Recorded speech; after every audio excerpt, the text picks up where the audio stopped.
Saudari sekalian, sebelum kita memasuki ibadah, mari kita tundukkan hati, kita berdoa dalam hati masing-masing. Kita berdoa.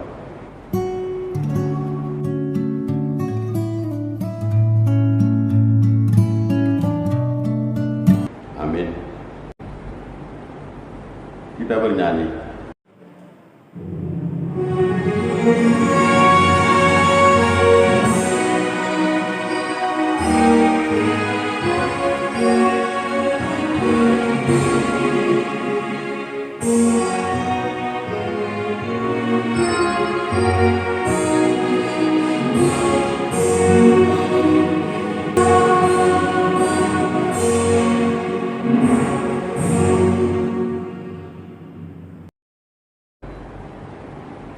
Di dalam nama Allah Bapa dan nama anaknya Tuhan Yesus Kristus dan nama Roh Kudus yang menciptakan langit dan bumi.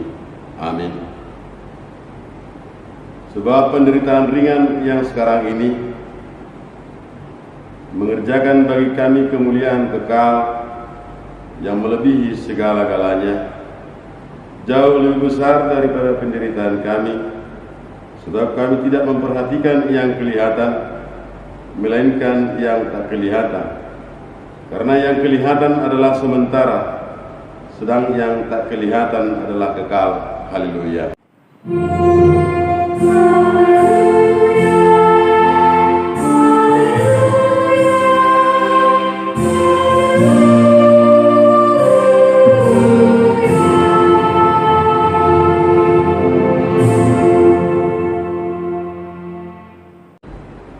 Marilah kita berdoa. Ya Tuhan Allah, kasihanilah kami, karena kami tidak dapat berbuat suatu apapun kalau Tuhan tidak bersama dengan kami. Berilah hal-hal yang rohani bagi kami, supaya kami dapat melakukan kehendak-Mu. Sertailah kami supaya kami bersama dengan Tuhan melalui firman-Mu. Oleh karena anak-Mu Tuhan Yesus Kristus Tuhan kami. Amin. Kita bernyanyi.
Hukum Tuhan bagi kita pada minggu ini adalah titah ketiga dan maksudnya. Titah ketiga, jangan menyebut nama Tuhan Allahmu dengan sembarangan, sebab Tuhan akan menghukum orang yang menyanyiakan namanya. Maksudnya adalah kita harus takut serta kasih kepada Allah, sebab itu jangan mengutuki, mengumpat, memakai guna-guna, berbohong, menipu dengan memakai nama Allah. Sebab hanya dalam penderitaan, kesusahan, dan dalam doa, serta pujian layak menyebut nama Tuhan Allah. Marilah kita bersama-sama memohon kekuatan dari Tuhan. Ya Tuhan Allah, kuatkanlah kami untuk melakukan sesuai dengan hukum-Mu. Amin. Kita bernyanyi.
apabila kita merendahkan diri kita untuk mengaku dosa kita. Ya Tuhan Allah Bapa kami yang Maha Kuasa, Engkau mengasihi kami orang yang hina dan tercela ini. Kami datang ke hadapan-Mu mengaku segala dosa dan kesalahan kami. Sejak dilahirkan kami sudah bergelimang di dalam dosa. Kami tersesat dan menyimpang dari jalan Tuhan. Kami sering melanggar hukum-Mu. Ya Tuhan kami, janganlah mengingat dosa dan pelanggaran kami pada masa muda, tapi ingatlah kepada kami sesuai dengan kasih setiamu. Oleh karena kemurahan-Mu ya Tuhan, lapangkanlah hati-Mu terhadap kami orang berdosa ini. Amin.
Dengarlah janji Tuhan akan pengampunan dosa kita. Dia yang tidak mengenal dosa telah dibuatnya menjadi dosa karena kita, supaya di dalam Dia kita dibenarkan oleh Allah. Kemuliaan bagi Allah di tempat yang maha tinggi. Amin.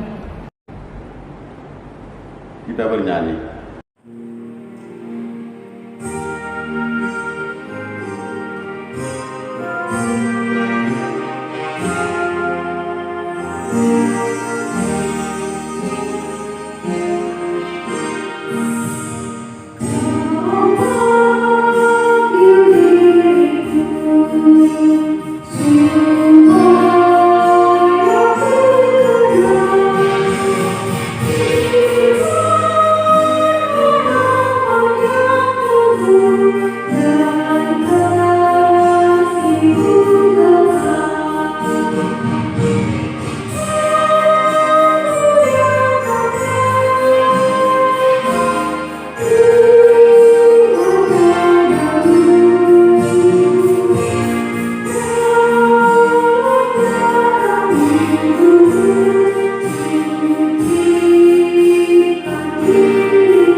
Marilah kita membaca firman Tuhan yang ditetapkan untuk minggu ini sebagai epistel pada ibadah kita yang tertulis dalam kitab Lukas 14 dari ayat 12 sampai 14. Dan Yesus berkata juga kepada orang yang mengundang Dia, apabila engkau mengadakan perjamuan siang ataupun perjamuan malam, janganlah engkau mengundang sahabat-sahabatmu atau saudara-saudaramu atau kaum keluargamu atau tetangga-tetanggamu yang kaya, karena mereka akan membalasnya dengan mengundang engkau pula, dan dengan demikian engkau mendapat balasnya. Tetapi apabila engkau mengadakan perjamuan, undanglah orang-orang miskin, orang-orang cacat, orang-orang lumpuh, dan orang-orang buta. Dan engkau akan bahagia, karena mereka tidak mempunyai apa-apa untuk membalasnya kepadamu, sebab engkau akan mendapat balasnya pada hari kebangkitan orang-orang benar. Demikianlah firman Tuhan. Berbahagialah orang yang mendengar firman Allah serta memeliharanya. Amin. Kita bernyanyi.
Marilah kita bersama-sama mengaku iman kepercayaan kita, sebagaimana teman-teman seiman di seluruh dunia, kita bersama-sama mengucapkannya.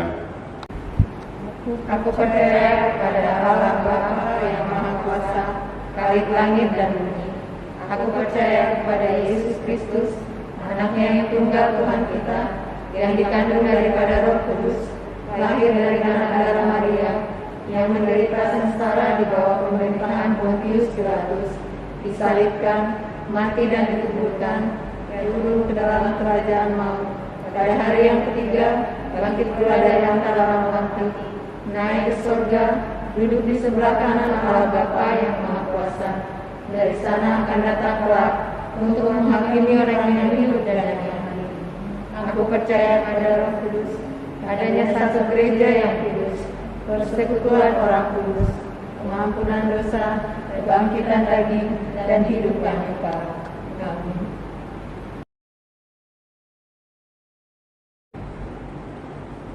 Kita bernyanyi.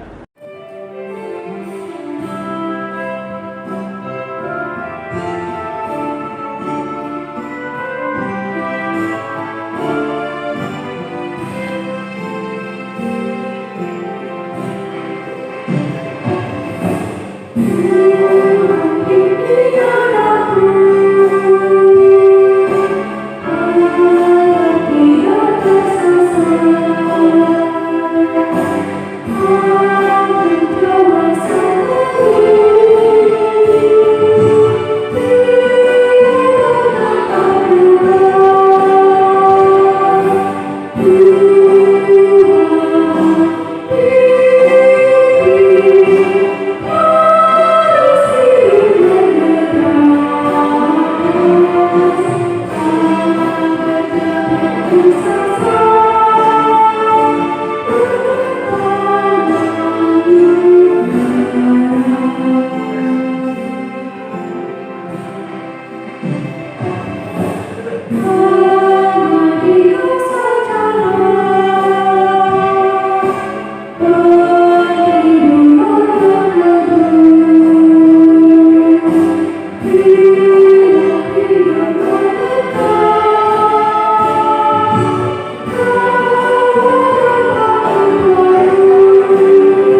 Marilah kita berdoa. Damai sejahtera Allah yang melampaui segala akal, itulah yang menerangi hati dan pikiran Bapak Ibu saudara-saudara di dalam Yesus Kristus Tuhan kita. Amin. Bapak Ibu saudara yang berbahagia, selamat hari Minggu bagi kita sekalian. Firman Tuhan yang menjadi kabar baik bagi kita pada hari Minggu ini tertulis dalam kitab 2 Samuel pasal 9 ayat 1 sampai dengan ayat 8. Saya akan membacakan keseluruhan ayat tersebut. Berkatalah Daud, masih adakah orang yang tinggal dari keluarga Saul? Maka aku akan menunjukkan kasihku kepadanya oleh karena Yonatan. Adapun keluarga Saul mempunyai seorang hamba yang bernama Ziba. Ia dipanggil menghadap Daud. Lalu raja bertanya kepadanya, "Engkaukah Ziba?" Jawabnya, "Hamba Tuanku." Kemudian berkatalah raja, "Tidak adakah lagi orang yang tinggal dari keluarga Saul? Aku hendak menunjukkan kepadanya kasih yang dari Allah." Lalu berkatalah Ziba kepada raja, "Masih ada seorang anak laki-laki Yonatan yang cacat kakinya." Tanya raja kepadanya, "Di manakah ia?" Jawab Ziba kepada raja, "Dia ada di rumah Makir bin Amiel di Lodebar." Sesudah itu Raja Daud menyuruh mengambil dia dari rumah Makir bin Amiel dari Lodebar. Dan Mephiboset bin Yonatan bin Saul masuk menghadap Daud. Ia sujud dan menyembah. Kata Daud, "Mephiboset." Jawabnya, "Inilah hamba Tuanku." Kemudian berkatalah Daud kepadanya, "Janganlah takut, sebab aku pasti akan menunjukkan kasihku kepadamu oleh karena Yonatan ayahmu. Aku akan mengembalikan kepadamu segala ladang Saul nenekmu, dan engkau akan tetap makan sehidangan dengan aku."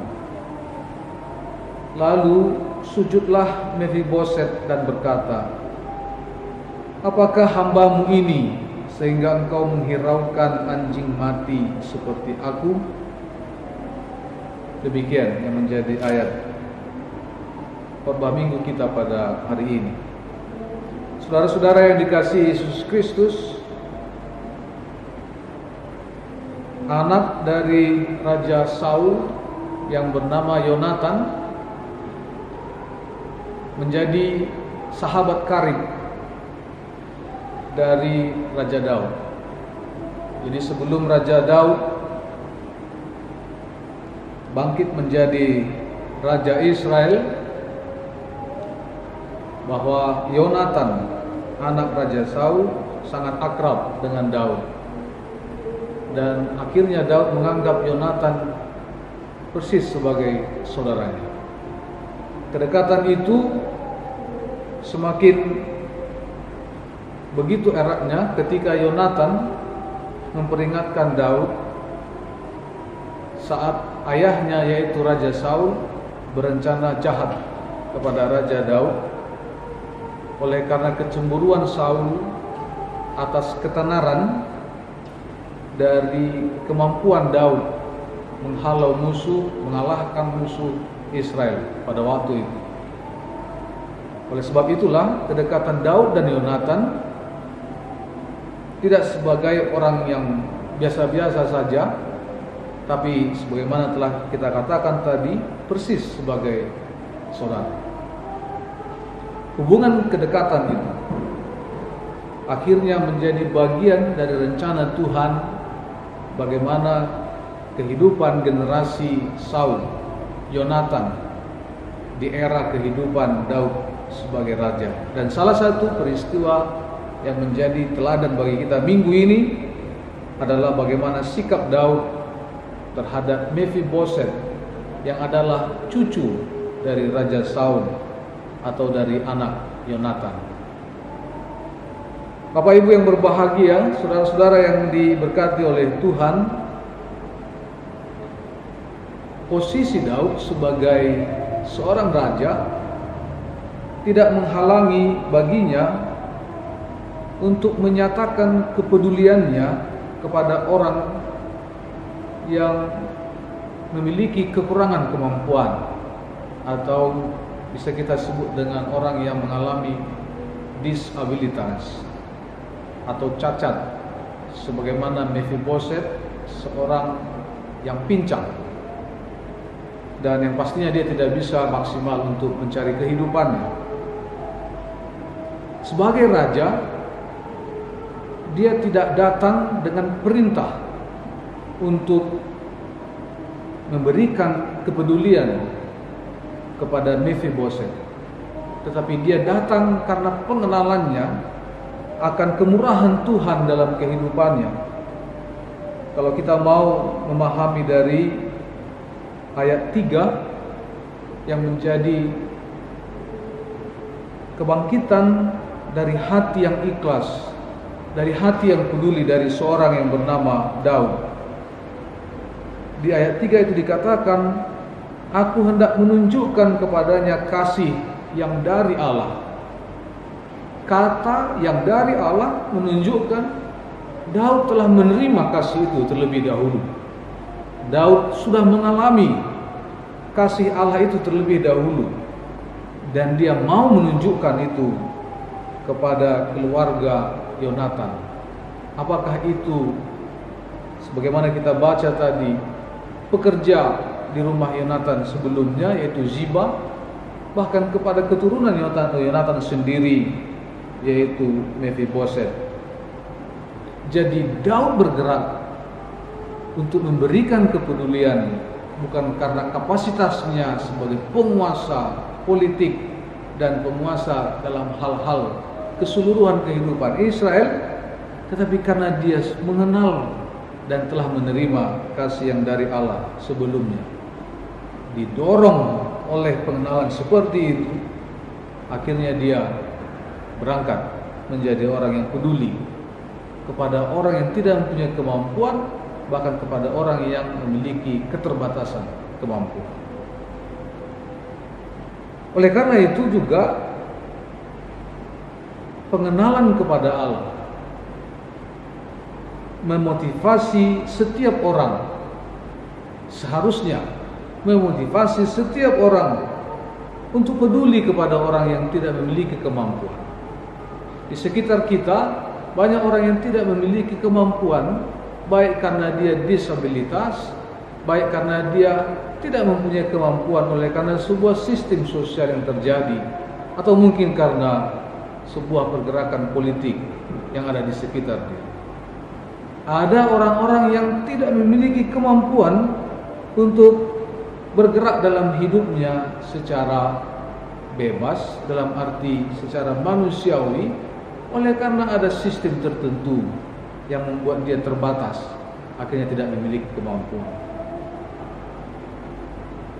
Jika kita memiliki kemampuan seperti Daud, ada posisi kita, ada kemampuan kita, terlebih karena kita telah dititipkan oleh Tuhan sesuatu yang mungkin bisa menjadi kebahagiaan orang lain, khususnya orang yang tidak memiliki kemampuan, yang memiliki kekurangan, maka saatnya yang paling tepat minggu ini kita diberangkatkan menjadi orang yang mampu bergerak untuk menyentuh kehidupan mereka dengan apa yang bisa kita miliki. Paling tidak menolong mereka, mengangkat harkat mereka, agar mereka mengenal bahwa hidup mereka masih ada yang mempedulikan. Sebagai orang Kristen yang baik, kita juga tahu bahwa apa yang diberikan Tuhan sebenarnya bukan hanya milik kita semata.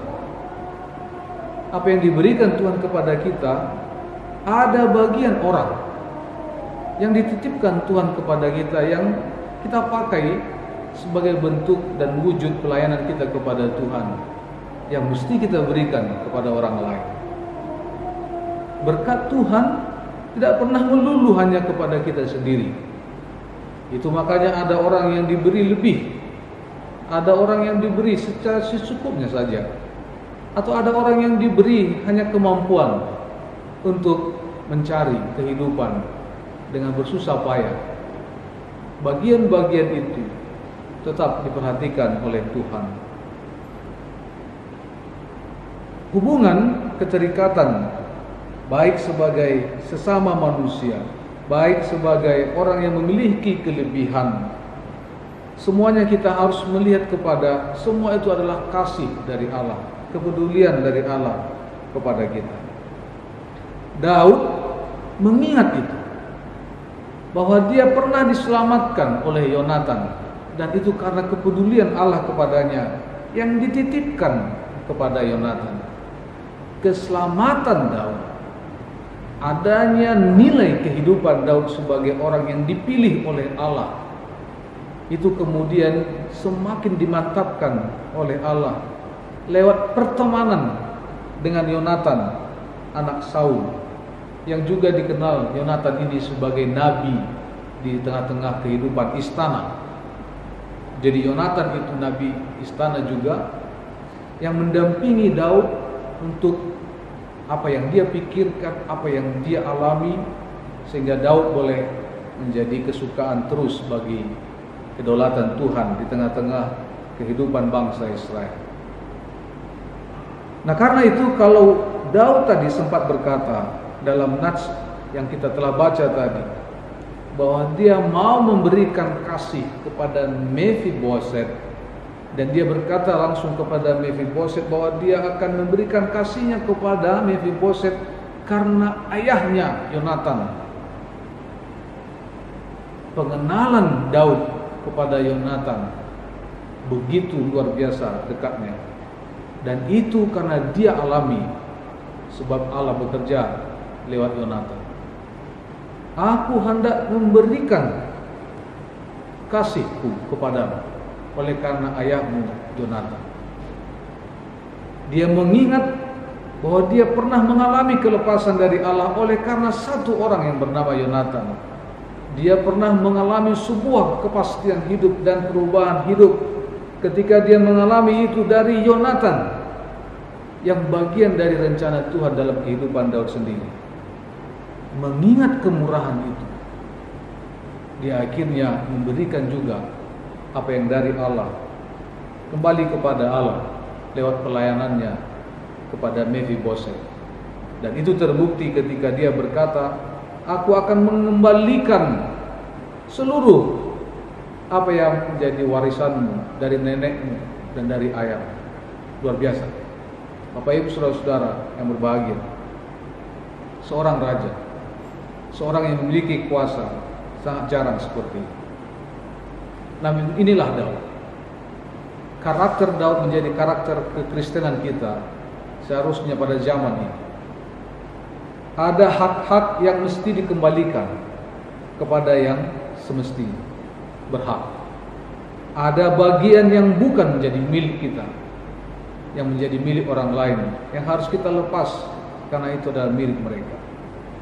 Kalau mau, Daud tidak peduli dengan semuanya itu, karena dia seorang raja, dia penentu secara politik, dia penguasa secara kerajaan, dia sebagai penguasa untuk segala hal di tengah-tengah kehidupan Israel. Namun dia tahu bahwa dia tidak berhak untuk itu. Kepedulian seperti itu didasari oleh karena pengenalan kepada Allah yang telah baik dan yang telah begitu luas dalam kehidupannya. Pada zaman sekarang, Bapak Ibu saudara-saudara yang berbahagia, tindakan kepedulian kita tidak bisa pungkiri, kepedulian kita terwujud karena salah satu adalah karena hubungan baik kita dengan sesama. Jadi kalau kita tidak dikenal baik oleh orang lain, pastinya kita sulit menerima pertolongan dari orang lain. Oleh sebab itu, pada satu sisi yang lain, yaitu dalam pribadi Yonatan, sehingga generasinya memiliki kepedulian dari orang lain, menjadi tugas kita untuk mempunyai hubungan baik kepada orang lain. Mungkin tidak pada posisi kita sekarang hubungan baik itu menghasilkan buah, tetapi mungkin kepada generasi kita yang akan datang. Dan ini terlihat Daud ketika kenal dengan Yonatan dengan baik, merasakan sentuhan kepedulian seorang Yonatan yang memberikan kepada dia hal-hal yang baik dari Allah. Dengan mengingat itu, akhirnya dia juga peduli kepada orang lain, yang salah satunya adalah Mephiboset di samping Ziba, pembantu atau hamba dari keluarga Yonatan sebelum. Oleh karena itu, mungkin kita harus melatih kehidupan kita, bagaimana kita terus menjalin hubungan baik dengan orang lain. Karena kita pasti membutuhkan orang lain. Bukan karena orang cacat atau orang karena sudah punya kelemahan, dia membutuhkan orang lain. Pada satu saat tertentu, Bapak Ibu punya pemikiran yang tidak bisa dipecahkan, atau persoalan yang tidak bisa ditemukan jalan keluar, kita pasti membutuhkan orang lain. Dan orang lain akan memberikan bantuannya, akan memberikan pertolongannya dalam bentuk kata, perbuatan, dan tindakan yang nyata. Mungkin itu hanya bisa terjadi ketika kita memiliki hubungan baik terhadap mereka. Oleh sebab itu harus menjadi tugas yang paling utama juga dalam hubungan kemanusiaan, terlebih dalam periode-periode kehidupan kita sekarang ini. Hari-hari kita yang penuh dengan perjuangan di era dan di zaman yang penuh dengan tantangan sekarang. Masih banyak yang harus kita hadapi. Pandemi COVID-19. Kita harus punya kepedulian, sebab orang bisa sehat karena orang lain, tetapi orang juga bisa sakit karena orang lain. Sebentar lagi kita akan menghadapi pesta demokrasi di daerah kita ini, atau mungkin juga secara nasional. Bapak Ibu yang berbahagia, ada orang mungkin yang mengalami kelemahan untuk memahami pergerakan politik. Ada orang lain yang mungkin tidak karu-karuan pedulinya dengan dinamika politik kita. Atau ada mungkin orang yang bingung tentang apa yang dia akan tanamkan atau akan yang dia berikan partisipasi yang nyata dalam kehidupan politik di daerah kita atau di negara kita.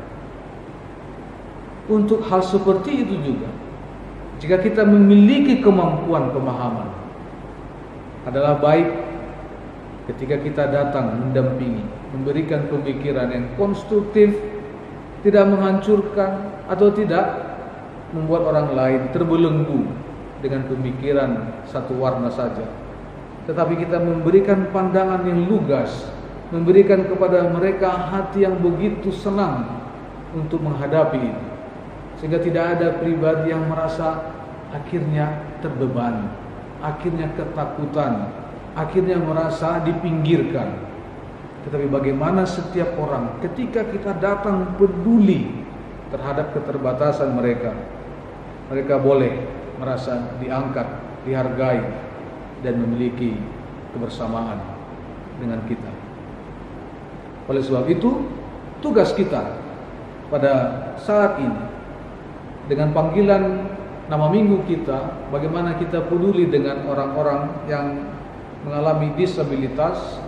Disabilitas bukan saja secara fisik, tetapi disabilitas juga tentang bagaimana cara pandang. Sebab orang-orang tidak semua sama. Ada orang yang cacat pemikirannya, ada orang-orang yang sakit pemikirannya.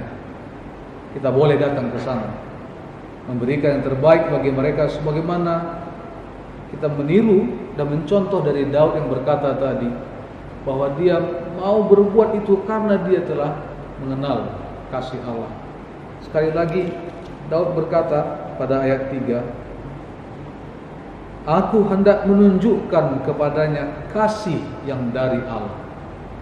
Bapak Ibu saudara-saudara sudah mengalami kasih dari Allah, pengetahuan dari Allah, kehebatan berpikir dari Allah, kekuatan hati yang tabah dari Allah.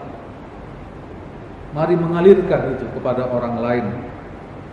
Mari membawa itu menjadi sukacita bagi orang lain, sehingga orang banyak yang menjadi lebih berpikiran baik, lebih tabah dalam kehidupannya, lebih mampu untuk melihat segala sesuatu itu dari penglihatan Allah, dari penglihatan firman, sebab segala sesuatunya akan berakhir dengan baik di hadapan Tuhan. Selamat berkarya pada hari Minggu ini dan 1 minggu ke depan. Marilah kita mengingat kita telah diberangkatkan Tuhan untuk menyelamatkan setiap pribadi yang ada di samping kita, di sekitar kita, dengan apa yang telah kita terima dari Tuhan. Kepada kita, Tuhan telah memberikan kemampuan. Tinggal sekarang bagaimana kita mau bergerak. Tinggal sekarang kita bagaimana mau digerakkan oleh iman percaya kita kepada Yesus Kristus, agar kita mau keluar dari kepribadian kita, dari ego kita, dari kepentingan kita sendiri, keluar bergerak untuk menjadi bagian dari kebahagiaan dan kemajuan orang lain. Tuhan memberkati Bapak Ibu saudara-saudara sekalian. Amin. Kita berdoa.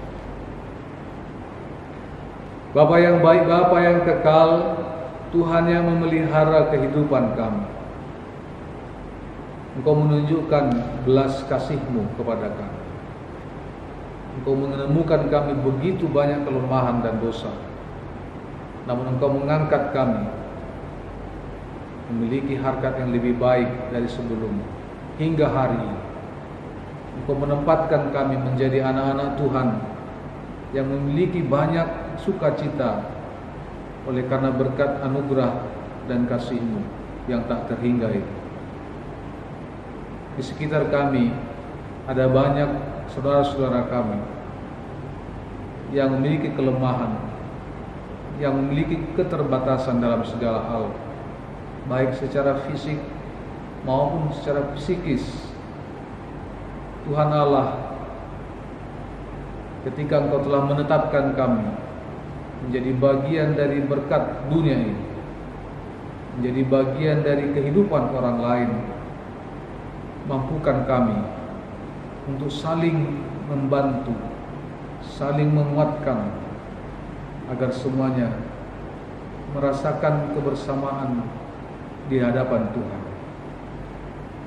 Biarlah kami juga menjadi bagian kesembuhan untuk orang lain, berangkat dari apa yang telah Engkau berikan kepada kami, lewat pengenalan kami akan kasih-Mu yang telah kami terima. Izinkan kami seperti hamba-Mu Daud untuk memberikan sesuatu yang terbaik dan yang berguna bagi orang lain, bagi sekitar, sehingga nama-Mu semakin dimuliakan, nama-Mu semakin dipuji ya Allah. Karena itu berkati kami jemaat Tuhan, seluruh jemaat di HKBP Pangkalan Bun, seluruh kami orang-orang yang menyerukan nama-Mu. Mampukan kami oleh kuat kuasa Roh Kudus, agar kami berkeyakinan yang tetap bahwa kehidupan kami hingga saat ini adalah kehidupan yang Tuhan berkati dan yang Kau panggil untuk menyuarakan dan untuk memberitakan kebesaran kuasa-Mu. Berkati seluruh kehidupan kami 1 minggu ke depan, terlebih Bapak Ibu saudara-saudara kami yang berulang tahun kelahiran dan ulang tahun perkawinan, dimanapun mereka merayakan atau bagaimanapun cara mereka mensyukuri, Tuhan kiranya menyempurnakan segalanya. Terima kasih Tuhan. Kami percaya doa kami Engkau dengar, karena kami berdoa dalam nama Yesus Kristus Tuhan kami yang hidup. Amin.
Marilah kita berdoa untuk menyerahkan persembahan kita kepada Tuhan. Kita berdoa. Ya Allah Bapa kami yang di surga, kami mengaku bahwa Tuhan adalah sumber dari segala karunia yang melimpah dalam kehidupan kami masing-masing. Sebagian daripada karunia itu kami serahkan kembali sebagai persembahan kepada Tuhan. Terimalah dan berkatilah persembahan umat-Mu ini, agar dapat kami pergunakan untuk pekerjaan dan pelayanan kerajaan Tuhan di dunia ini. Bukalah hati kami untuk mengenal betapa banyak berkat dan karunia yang kami peroleh dari Tuhan, supaya kami senantiasa bersyukur kepadamu di dalam nama Yesus Kristus Tuhan kami. Amin.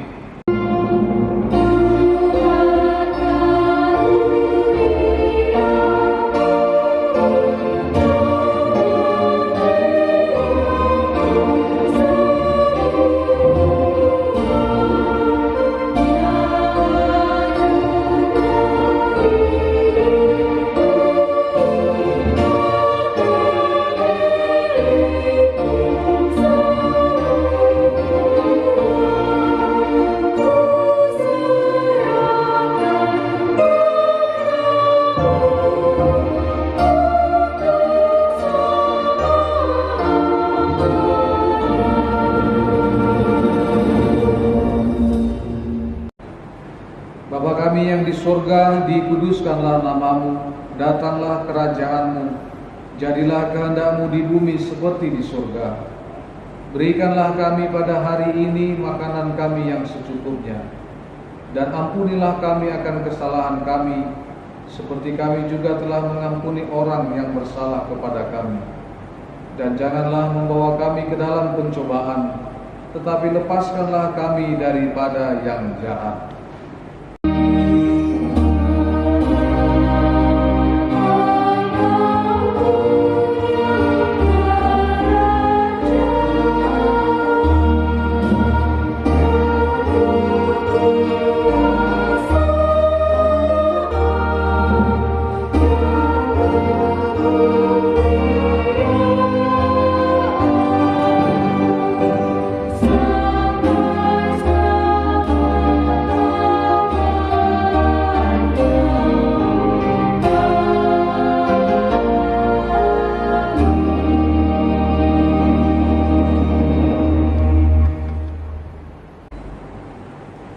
Terimalah berkat Tuhan. Tuhan memberkati engkau dan melindungi engkau. Tuhan menyinari engkau dengan wajah-Nya dan memberi engkau kasih karunia. Tuhan menghadapkan wajah-Nya kepadamu dan memberi engkau damai sejahtera. Amin.